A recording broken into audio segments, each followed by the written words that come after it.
오늘은 그녀는 평범한 삶을 평범하게 만들었다. 책자 70페이지 상단 부분 살펴보겠습니다.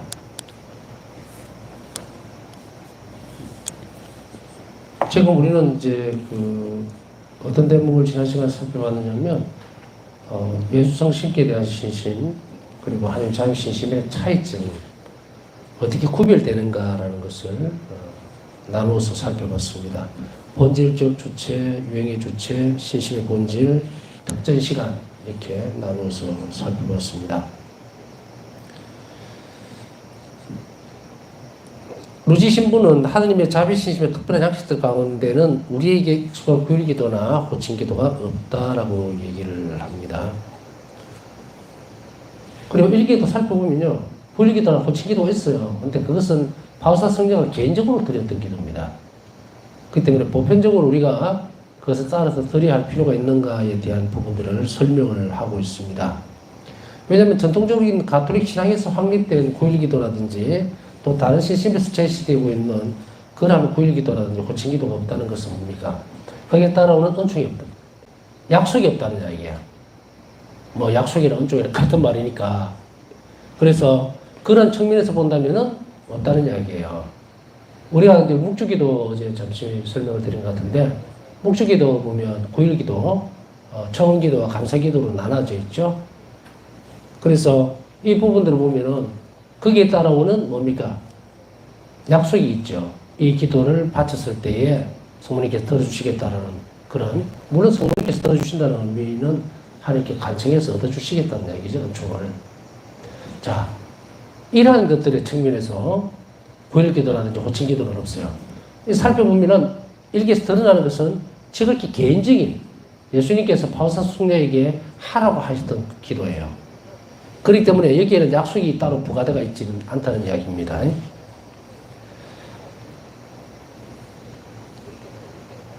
그래서 이 신심을 미리 이해하지 못한 사람들이 이렇게 이제 자주 물으니까 그에 대해서 답을 하고 있는데요. 바울사서 일기에서 발견되는 구일기도는 보편적으로 쓰기 위한 것이 아니라 그건 이제 개인이 바치기 위한 것이었다. 구일기도는 보편적인 것이 아니다라는 이야기입니다. 그래서 바울사 성령이 개인적으로 그 기도를 바친 것을 이제 기록해 놓은 것을 얘기를 합니다. 첫째 날, 둘째 날, 셋째 날 이렇게 정하셔서 당신이 바치셨던 기도를 이야기합니다. 예수님께서 이 구일기도를 바치는데 어떤 특별한 약속을 부여하지도 않으셨다. 앞에 설명드렸죠. 구일기도에 대한 특별한 약속도 없습니다. 왜냐하면 그것은 바울사 성령가 자발적으로 개인적으로 바쳤던 기도 때문에 그렇다는 이야기예요. 그렇기 때문에 구일기도는 특별하게 자비신심에 드러나는 것은 없습니다. 또한 이 기도는 하나님의 자비신심에서 새로운 양식들 중 하나도 아닙니다. 4가지 양식이 있다고 알고 계시죠? 그죠? 그 4가지 양식에 포함되지는 않죠. 이것은 구일기도가. 그것이고, 그러나 의탁의 정신 입각에서 본다면 이 구일기도도 신뢰하는 태도의 약속된 은총들을 받을 수 있는 흠숭의 행위라고 할 수 있다라고 되어 있습니다. 그래서 신뢰하는 태도에 한정적입니다.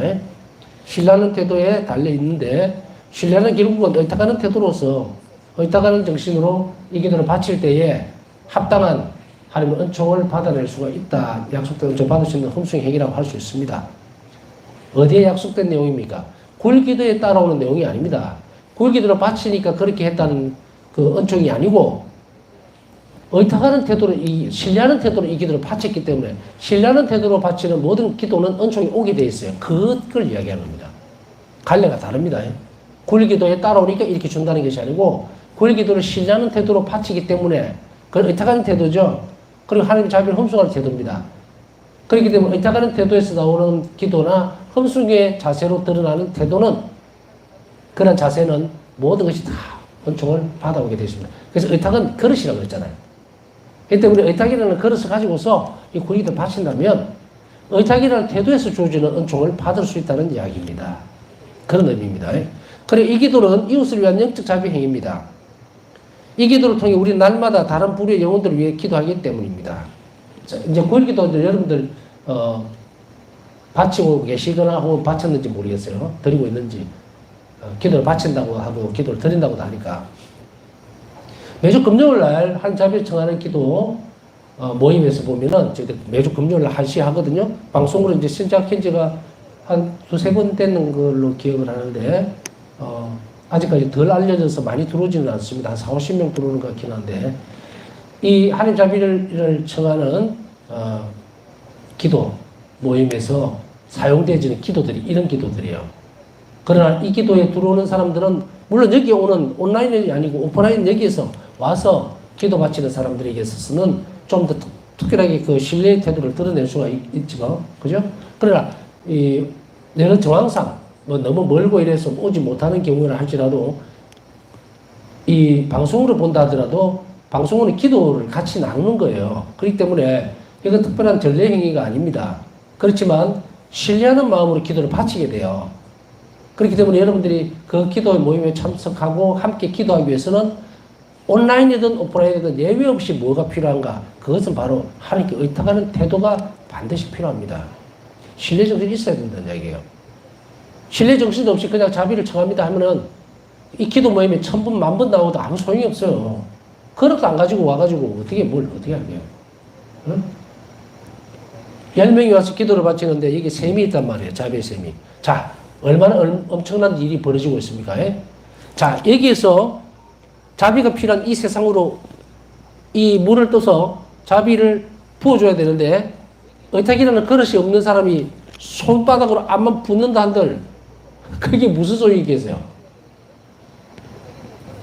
차라리 손바닥으로 하면 손바닥이 조금이라도 남겠죠. 그런데 어설프게 그것도 없이, 제가 전에 자주 쓰는 말이 그릇이 아니고 소쿠리를 들고 와서 밑구멍이 다 빠진 소쿠리를, 아무 소용없습니다. 부어지지를 않아요. 하느님이 주시지를 못하는 게 아니라 인간이 합당한 태도가 없으면은 하느님 자비가 이 땅으로 흘러내려오지를 못하는 거예요. 그러니 우리가 한 명이 올바른 태도로 기도한다는 것이 얼마나 엄청난 일인가라는 것에 대해서 우리 묵상을 많이 해야 됩니다.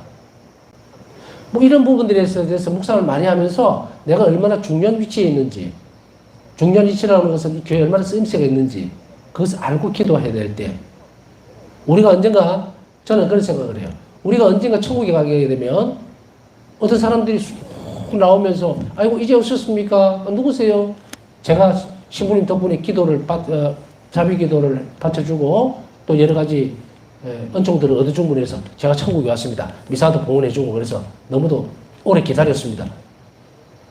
참 그 기쁨은 죽고 난 이후에는 이렇게 확인할 길은 없어요. 누군가가 와서 진짜 그랬네 할 수 없어요. 그러나 신앙 안에서는 분명한 사실이거든. 그랬을 때 우리가 그 한 영혼을 만나게 될 때 너무도 엄청난 충격이 오겠죠. 이 충격이라는 건 말로 표현할 수 없는 기쁨이라는 이야기예요. 어떤 사람이 이런 경우가 있었어요. 우리가 드라마라든지 실화를 바탕으로 한 영화들을 이렇게 가끔씩 보다 보면 이런 내용들이 나오는 경우가 있어요. 정말 아주 위급한 상황에서 그 아이의 목숨을 살려놓고 나서 헤어지고 난 뒤에 아주 오랜 시간 뒤에 어떤 연줄에서 만났는데 정말 훌륭한 사람이 되어서 장성이 되어 있을 때, 그때에 정말 많은 내가 그 희생이 헛되지 않았다라고 하는 그런 장면들을 한번 이렇게 연출을 해보거나 혹은 본 기억들이 있을 거예요. 저도 몇 번은 본 것 같은데, 그랬을 때 객관적으로 봤을 때도 저 기쁨은 무엇으로도 바꿀 수가 없다. 하물며 우리가 천국에 갔을 때에 그 영혼들을 만날 수 있다면, 우리가 매일 오후 3시 또 성시간 때 바치는 기도 때문에 당신 덕분에 내가 천국에 왔습니다라는 그 말을 듣게 된다면, 또 그렇게 들을 수 있다면 얼마나 기쁠까에 대한 것을 지금 이 땅에서부터 내가 살아내주면은 그 사람은 엄청나게 행운아예요. 신앙인 가운데서 이 생각을 가지는 것 자체부터가 얼마나 큰 은총인지 모른다. 그러면 내가 하루하루 살아내는 것에 있어서 얼마나 엄청난 보람, 내 삶에 대한 희열들이, 기쁨들이 그 안에서 나오고 있죠. 인명구조를 하는 분들이 있죠. 119라든지 아니면 해양, 그러니까 수상 안전 부분에 종사하시는 분들, 정말 가서 물에 빠져 죽을 만한 사람들을 뛰어들어서 건져서 나와서 인공호흡을 해서 살려놓고 생명이 돌아왔을 때 그분들이 나는 정말 이런 맛에 산다 그래야 됩니까? 아니겠죠. 그러면 그 죽었다가 깨어난 사람이 당신이 존재했기 때문에 내가 살았습니다라고 말을 한다면, 그리고 이 사람은 평상시에도 그렇게 다른 사람의 생명을 건지기 위해서, 살리기 위해서 내가 하루하루를 살고 있다고 그렇게 생각하고 충실히 살고 있다면 이 사람은 잘 사는 사람이거든요. 모두가 다 이렇게 살고 있지는 않습니다. 어떤 사람은 내가 좋아서 하는 것도 있고, 여러 가지. 오늘날의 사회적인 병폐들 얼마나 많습니까? 사람 생명을 가지고 지금 왔다리 갔다 핑퐁을 해서 게임을. 거기서 확실한 건 사실은 뭐냐면, 내가 직업이 아니고 이것은 생명과 이 사람이 맞닿아 있을 때는 내가 내 삶을 바꾸는 거예요. 내가 살아야 될 것은 다른 사람의 생명을 살리기 위한 거라는 것. 그것이 내가 살아내줘야 되는 이유라면 이 사람은 굉장히 건강한 삶을 사는 거고, 이 사람은 매일매일이 새롭다는 거예요. 기쁨은 점점 커진다는 거죠. 자, 사회적인 생활들을, 사회의 어떤 일면을 잠깐 살펴봤습니다만은, 우리가 기도로 살 수 있는 것은 이거보다는 비교할 수 없을 만큼 엄청납니다. 다른 이들의 생명을 그렇게 살피고 살려내려고 하는 사람들의 노고라고 하는 것은 엄청나게 큽니다. 그러나 숫자로 따진다면, 예수님 우리가 뭐라고 말씀하세요? 육적으로 짓는 죄보다 마음으로 짓는 죄가 상상할 수 없을 만큼 크다는 건 뭐예요? 현실적으로 사람을 해칠 수 있는 것은 숫자가 얼마 안 됩니다. 얼마 안 된다는 말은 다른 오해의 말을 하면 안 되죠. 이거에 비교해서 얼마 안 된다는 이야기예요. 그러나 우리가 마음으로 사람을 죽이려고 그러거나 해치려고 한다면 이 지구상에 있는 사람 전부 다 해칠 수 있어요. 그래서 마음으로 짓는 죄는 상상할 수 없다는 거예요. 그러다 이걸 역설적으로 한번 보자 말이에요. 복음적이고, 그리고 예수님께서 화사성령에게 원하셨던 그 내용들을 우리가 이어받아서 내가 바치는 하루의 기도가 얼마나 상상할 수 없이 많은 이들을 구원할 수 있다고 생각하고 있는가 하는 거예요. 정신 바짝 차려야 됩니다. 무슨 자비 기도가 뭐 현실적인 내 축복이나 이득을 받기 위해서, 그래서 그것을 조금 막 아이고 그래 내가 선심 썼다, 연ung 영혼들 위해서 내가 조금 이걸 돌려줄게, 이런 식으로. 물론 제 강의를 충실히 따라오고 또 다른 사람들을 잘 돌보고 있는 사람들, 병자들을 위해주는 사람들에게는 이런 마음이 하나도 없으리라는 걸 압니다. 알지만 혹시라도 이렇게 같은 길을 가다가도 엉뚱한 길로 빠지는 사람들이 반드시 있을 것이다. 그래서 자기 만족을 위해서 이 기도 또한 오용을 한다면, 이건 로지시키 신부님의 표현대로 한다면 이것은 함자를 입지 못하는 사람이에요. 그렇게 된다고. 왜? 악용한다. 이것은 도저히 하나님에게 받아들일 수 없는 영역입니다. 이거 슬기로운 게 아니에요. 굉장히 어리석은, 자기가 어떻게 될지도 모르고 하나님 앞에서 간이 속이는 거예요. 그러나 우리는 여기에서는 아무도 속이는 분이 없고 건실하게 그래도 이것을 위해서 충실하게 기도하려고 하는 사람들이기 때문에 제가 그 뼈대를 세워주는 거예요. 울퉁불퉁하면 안 돼요. 원래 척추도 약간 한쪽만 기울어졌어도 엄청나게 고통스럽죠. 그걸 저는 바로 세워주는 거예요. 안 아프기 위해서. 그렇기 때문에 정해진 것들을 그대로 해야 되고, 우리는 매번의 강의를 통해서 쇄신돼야 돼요. 어제 강의에 대한 부분도 내가 쇄신이 됐다면 오늘 또 새롭게 또 쇄신이 돼야 됩니다. 오늘 어떻게 돼야 될까? 혹시나 나에게 있어서 이기적인 기도를 하고 있는 것은 아닌지. 물론 예수님은 옳다가는 태도 안에서 자신의 것을 가져갈 수 있도록 충분히 해줍니다. 그럼에도 불구하고 부차적인 것을 버리고 자기 것만 가져가려 한다면 결코 얻어내지를 못한다는 이야기입니다. 그렇게 본다면 우리 눈으로 보면 얼마나 큰 손실입니까? 자, 오늘 우리는 이 성취관을 하면서 한 가지를 주밀하게 잘 살펴봐야 됩니다. 과연 나는 내 기도로서 얼마나 많은 영혼들이 천국에 갈 수 있을까? 나는 그걸 기대하거나 혹은 그 기쁨을 내가 가지고 있는가? 그렇게 함으로 인해서 내가 게을러지고 또 나태해지고 힘들고 하더라도 그들을 위해서 내가 기꺼이 일어나서 그 일을 실행할 수 있을 만큼 나는 그들을 사랑하고 있는가? 사랑까지는 안 간다 하더라도 관심이 있고 아끼고 있는가? 다 검사해 봐야 돼요. 검사해 봐야 돼요.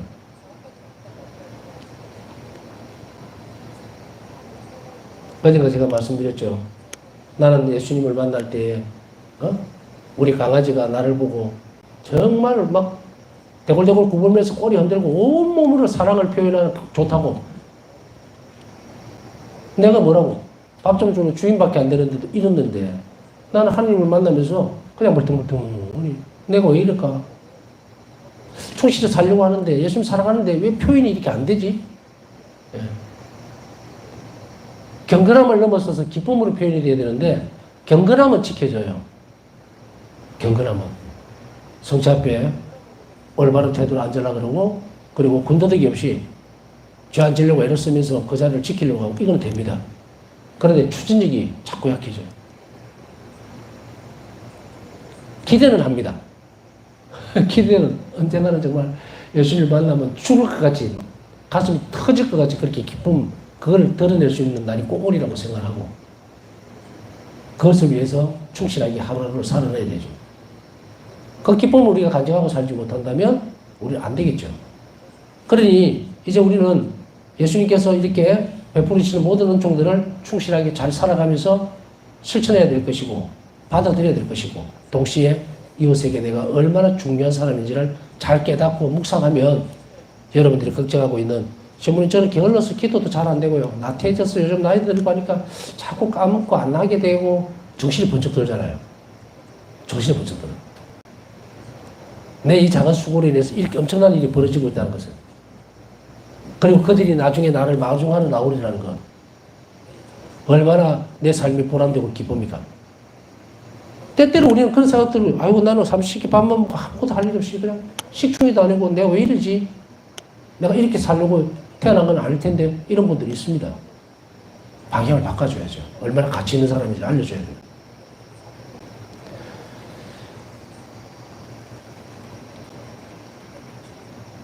이 기도가 그래서 영적 자비 행위가 됩니다. 이것을 위한 이것이 그것을 그대로 생각해야 됩니다.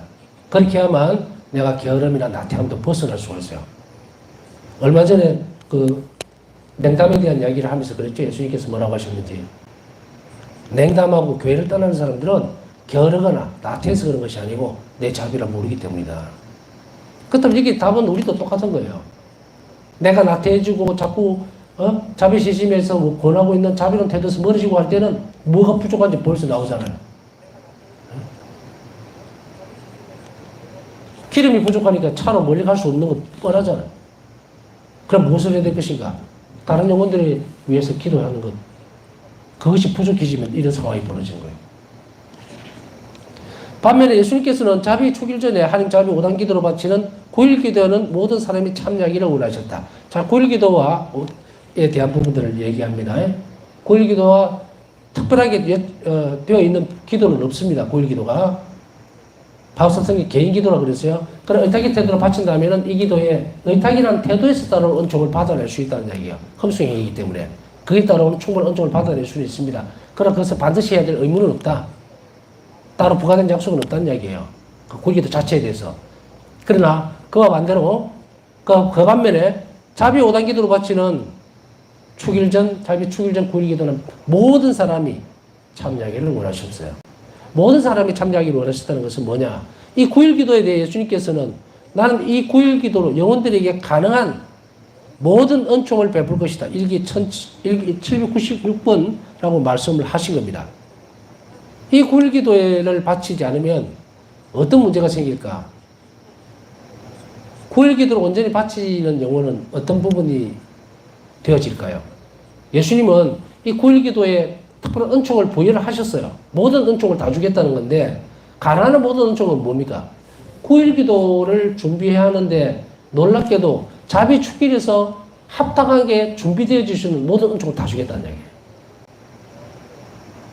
우리는 뭐 9일 기도 바치고 혹은 어떤 사람은 9일 기도 안 했어요. 안 하고 고해성사도 보고 충실하게 가서 그 다음에 영성절을 했다 치더라도 또 의탁의 태도를 가지고 있었고 자비로운 태도를 가지고 있는 평상시에 그런 삶을 살았다 하더라도 이 영혼이 준비가 되는 것은 별다른 문제입니다.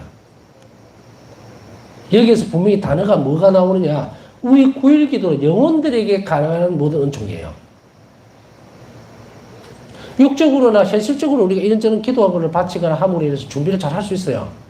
필요한 것들에 대해서 경건하게 준비하고 그리고 죄 안 짓고 죄를 지을 가능성이 조금이라도 있으면 축일 전 바로 그날 당일날이라도 고해성사를 봐야 되고 죄의 어떤 흔적도 남기지 말아야 되고 이렇게 되는데 죄의 어떠한 흔적도 남기지 말아야 된다는 여기에도 큰 문제가 생깁니다. 어떻게 죄의 흔적을 남기지 않을 겁니까? 고해성사를 충실히 본다? 어떤 만큼? 때로는 우리 안에 들어있는 생각도 내가 제대로 다 표현을 못할 경우가 많은데 흠도 티도 없이 어떤 죄의 흔적도 가지지 말아야 된다는 것을 고해성사에서 내가 다 해낼 수 있겠느냐는 이야기예요. 그렇죠? 우리의 머리로 생각하면 안 떠오릅니다. 자, 여기에 핵심 포인트가 있는 거예요. 영원히 고해성사를 볼 수 있고 흠도 티도 없이 영원히 깨끗해지도록 하기 위한 모든 은총을 다 부어주겠다는 이야기예요. 이 9일 기도에. 이래야만 완성이 됩니다. 완성이 돼. 그렇게 되면 모든 사람이 참여해야 된다는 이야기예요. 9일 기도는. 빠지면 이게 누락되는 거예요. 9일 기도에서 누락돼 버리면 자비 축일에서 오는 죄악의 완전한 용서를 받지 못할 수도 있다는 거예요. 물론 여기에 대해서 특별하게 설명해 놓고 있는 부분은 아니지만 연결 지어보면 이렇다는 이야기입니다. 상상을 해보세요. 어떻게 내가 흠도 티도 없이 완전히 영혼이 그렇게 완전하게 준비될 수 있을까? 고해성사를 본다 하더라도. 그죠? 그런데 우리 영혼을 준비시켜 줌으로 인해서 고일 기도를 통해서 영혼을 준비시켜 줌으로 인해서 이 성사 안에서 흠도 티도 없이 깨끗하게 만들어질 수 있는 모든 은총을 다 부어주겠다는 이야기예요. 생각이 완전히 달라집니다. 때때로 우리는 이런 경우도 있죠. 어떤 분들이 이렇습니다. 성사를 신부님 다 봤는데 아주 오래전의 기억입니다만은 제가 미처 고백하지 못했던 소재가 조그마한 것이 있습니다. 그게 떠오릅니다. 이러면 고해를 해야 될까요? 라고 할 때 저는 무조건 해랍니다. 이 성령 역사예요. 그것이 내 영혼에 해가 되기 때문에 떠오르는 거예요. 그것이 소재라고 해서 무시할 수 있는 그 부분이 될 수도 있겠지만 그거는 절대 아니다. 고해서 안에서 고해성산으로 이루어지는 거예요. 그래서 어떤 분들은 아주 어릴 때 제가 길을 가다가 뭐 이런 부분들도 있을 수 있고 떠오르는 것도 있고 이렇게 하지만 그때는 분명히 그 여부를 잘 따져봐야 됩니다. 그래서 세례받기 전인지 세례받기 후인지 세례받기 전이라면 문제가 없어요. 그러나 세례받고 난 이후라면 다른 문제입니다. 자, 이런 부분들을 잘 살펴보고 함으로 인해서 이 영혼이 완전하게 주님을 맞아들일 수 있는 준비를 시켜주겠다는 이야기예요. 굴기도를 통해서. 근데 굴기도가 누락돼 버리면 어떻게 됩니까? 준비가 잘 안 된다는 이야기죠. 약속이라는 것은요, 예수님이 시키는 대로 그대로 해버려야 돼요. 그러면은 나중에 이제 자비 축일에 대해서 얘기를 하겠지만, 거기에 예수님이 원하셨다 하는 부분이 있어요. 그건 지켜야 됩니다. 그 이후에 빈틈을 찾아내면 안 됩니다. 아, 난 못했는데, 혹시 안 될까요? 혹시 내년에 하세요. 이럽니다, 저는. 혹시. 자꾸 그렇게 양파 까듯이 요래 까고 저래 까면 안 돼요. 예수님이 원하신 건데, 우리 확신을 가지고서 지키란 것을 지킬 의무가 있어요. 그 이외에 자꾸 빈틈을 찾으려고 하면 안 됩니다. 절대로 안 돼요. 풍선에 바람이 빠지는데 칼을 쓸까요? 아니면 바늘을 쓸까요? 결과는 똑같습니다. 바늘로 아무리 작은 구멍을 내도 바람 다 빠져버리고 칼로 그냥 한 번에 쭉 꺼도 바람이 다 빠져버리죠. 무슨 말 하시는지는 충분히 알았을 거예요. 자, 이 굴기도는 자비 축일과 밀접하게 연결이 된다. 제가 말씀드렸죠? 굴기도 자체가 자비 축일과 아주 밀접하게 연결이 되기 때문에 굴기도를 빠지고 나서는 안 된다는 얘기예요. 온전하게 자비 축일에서는 은총을 못 얻는다는 얘기입니다. 그러나 자비 축일에서 또 설명을 드릴게요. 그렇다 하더라도 또 예수님은 너무 자비로우셔서 이거는 안 된다 하더라도 섭섭하지 않도록 또 다른 은총을 준비해 놓고 계신다는 거예요. 그렇기 때문에 우리는 사람들에게 이번에는 내가 제대로 하지 못했지만 그러나 그 순간에 내가 어떤 은총을 가지고서 내년에는 잘 준비해야 되겠다 이렇게 넘어가는 것이 맞습니다.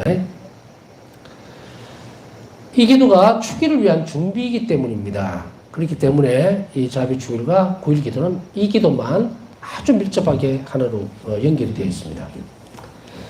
하느님의 자비 신심에는 어떤 특별한 약속이 부여되었거나 신심의 양식들 중 하나로 간주되는 호칭 기도가 없습니다.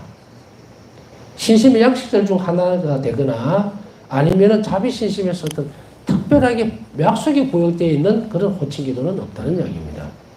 자, 우리가 이제 그러면 파우스타스 성령의 9일 기도, 호칭 기도 무슨 의미일까? 이 호칭기도를 바친다고 해서 그 호칭기도에 부여되어 있는 은총은 없다는 이야기입니다.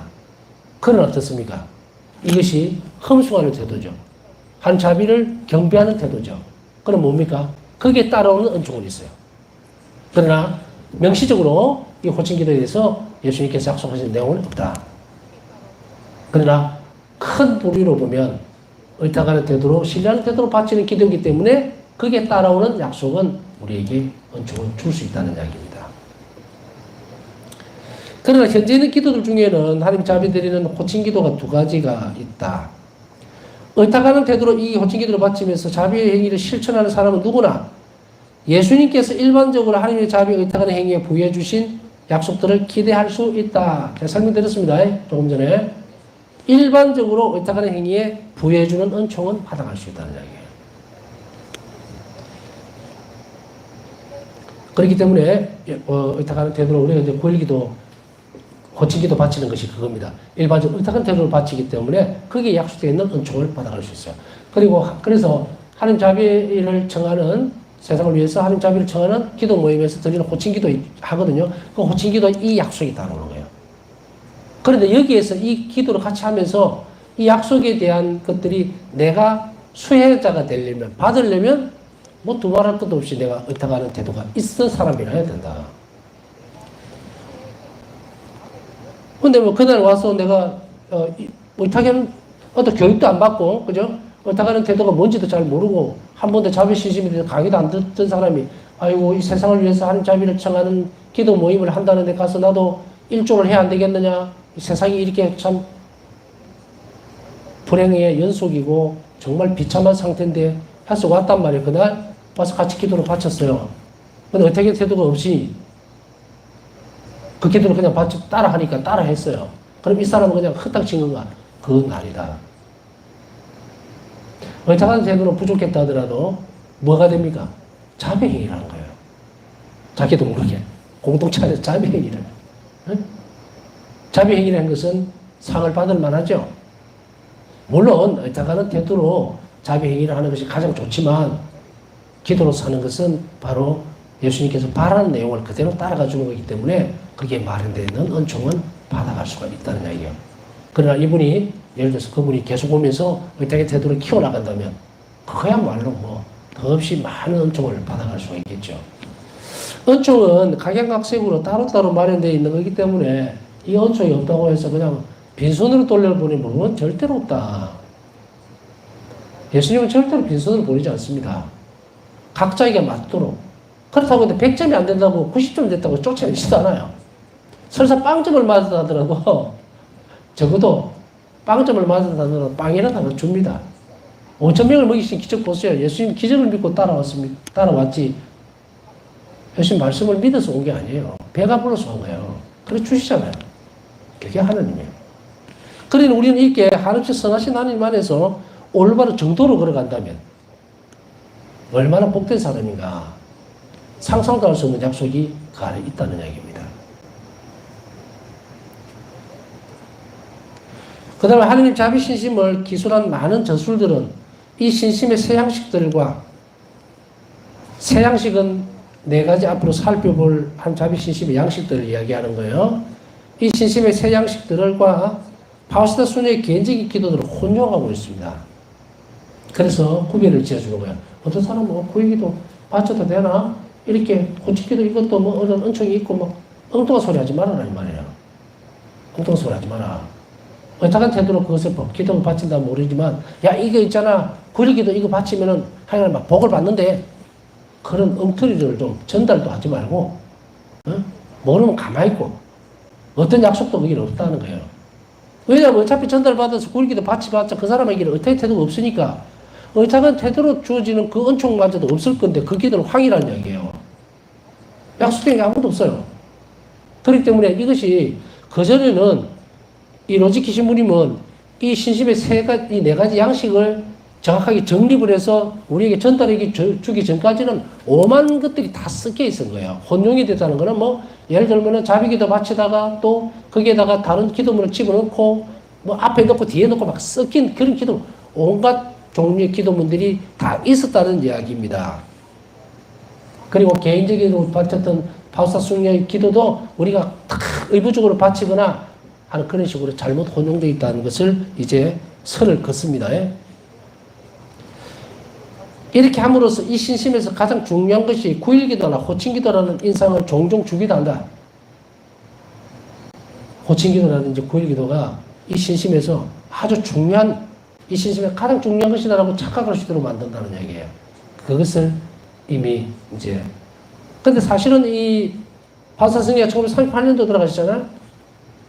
성녀가 돌아가시고 난 뒤에 그 다음에 복잡분모에 오르는 그 과정에서 이제 일기에 대한 것들을 자비신심과 관련되어 있는 내용이랄지 신학적인 부분들을 전부 다 이제 분석을 합니다. 분석을 하는 시간 그 간격이 얼마나 되겠어요? 적어도 몇십 년은 이 간격이 있죠? 이 간격 안에서 정립된 것이 없다 보니까 신학적으로 정립된 것이 없다 보니까 이 기도에서 추측을 해서 막 기도문들을 섞어 놓습니다. 그래서 뭐 예를 들면 뭐 오세시 기도에다가 다른 걸 섞어 놓고 막 이쪽 저쪽으로 하는 걸 정립이 덜 된 시간이 있었다는 이야기예요. 그러나 파우스타 승려가 이제 복잡품을 준비하면서 신학적인 금융관들이 이 부분들을 정립을 합니다. 그리고 딱 정립을 하니까 예수님께서 원하셨던 자비신심의 양식은 4가지밖에 딱 있는 거예요. 호칭기도는 이거 아무것도 약속된 내용이 없어. 다 걸러냈어요. 이 4가지 다. 그러나 그 앞에 이렇게 9.1기도나 호칭기도가 종종 전통적으로 우리에게 있어서는 9.1기도 그러면 약속이 있고 호칭기도 이러면 하나님 은총이 따로 있는 것으로 착각을 지금 이 안에서도 같이 하도록 혼용을 시켜놓은 거예요. 그러나 전통적인 방식 안에서 보면 분명히 그러합니다. 우리 묵주기도 아까 말씀드렸잖아요. 약속된 내용이 있죠. 그렇기 때문에 그것이 예를 들어서 성모 신심에서 보면은 이 9.1기도가 또 호칭기도가 아주 중요한 역할을 합니다. 그러나 이 자비신심에 있어서만큼은 이 9.1기도라든지 호칭기도가 메인이 아니에요. 예수님이 이것을 파우스타 승려에게만 권고했지 인류에게 그것을 전하라고 한 적이 없어요. 거기에 또 다른 약속을 준 것도 없고 요거를 이제 확실하게 갈래를 딱 갈라놓습니다. 그래서 로스키즘은 이렇게 이야기합니다. 이전의 저술들은 용서한다고 하더라도 이전의 저술들 아까 이렇게 그래서 제가 그 간격을 가르쳐 줬죠. 몇십 년 동안 혼용이 돼가지고 이거 요까지 이전의 저술들은 용서한다 하더라도 혼용이 되거나 어떻게 되거나 그까지는 인정을 하는 게 아니고 그냥 용서한다 그랬어요. 몰랐기 때문에 하더라도 현재 파우스타 승려의 일기가 신학적으로 분석된 오늘날에 우리는 이 신심의 정확한 양식들을 전파하기 위해 애써야겠다. 자, 이제 결론이 나왔죠? 신학적으로 결론이 났다는 얘기예요. 이제 이 4가지 양식 외에는 자비신심의 양식은 없다. 그래서 4가지 형태로 이제 분석이 되어져서 우리에게 전해졌고 또 이 정확한 양식들을 전파하기 위해서 애써야겠다. 여러분들도 분명히 이 부분들을 해야 됩니다. 이 4가지 양식을 사람들에게 전파하고 그걸 통해서 하나님의 자비를 입을 수 있도록 열심히 살아갈 수 있도록 여러분들 주변에 많이 권고하고 전파하도록 애써야 합니다. 왜냐하면 여러분들이 이미 이 방송을 듣고 있다는 것은 자비신심을 믿겠다는 거예요. 자비신심을 믿겠다는 사람은 반드시 뭘 해야 됩니까? 이웃에게 이 자비를 전파해야 됩니다. 자비신심을. 그것이 예수님이 요구하시는 거예요. 그렇지 않다면 우리 자비신심을 가지고 있지 못합니다. 자비신심가들은 바로 자비신심을 전파하라는 예수님의 소명을 그대로 살아가기 때문에 그들이 자비신심가가 되는 거예요. 그렇지 않고 뭐 대충 내 혼자 살고 이러면은 자비신심가라고 얘기 안 합니다. 개인적인 신심이라는 것은 사실은 보면은 없어요. 공통적인 거거든요. 개인적인 신심이 아니고 공동체, 교회가 명하는 것에 대해서 내가 참여하는 거예요. 개인적 신심이라는 것은 뭐냐면 돌방에 담 쌓아놓고 자기 혼자서도 하고 이러는 거고 그게 아니고 교회가 인정하고 있는 보편교회가 인정하고 있는 그런 인정된 신심을 믿는 것은 내가 거기에 참여하는 것이기 때문에 개인적 신심은 아니라고 구별이 지어져야 됩니다. 구별이 되겠죠 이제. 내가 개인적으로 하나님을 믿는다. 그건 내가 혼자서 다 내 마음대로 내 방식대로 하는 거고 그렇지 않고 확실하게 정해진 자비 신심을 따라가는 것은 뭐다? 보편교회의 신심에 내가 참여하는 거예요. 예, 남은 시간 묵상하면서 오늘도 하나님 자비를 필요로 하는 사람들, 간절히 원하는 사람들이 있습니다. 그들의 기도를 함께 하나님께 청해 주시기 바랍니다.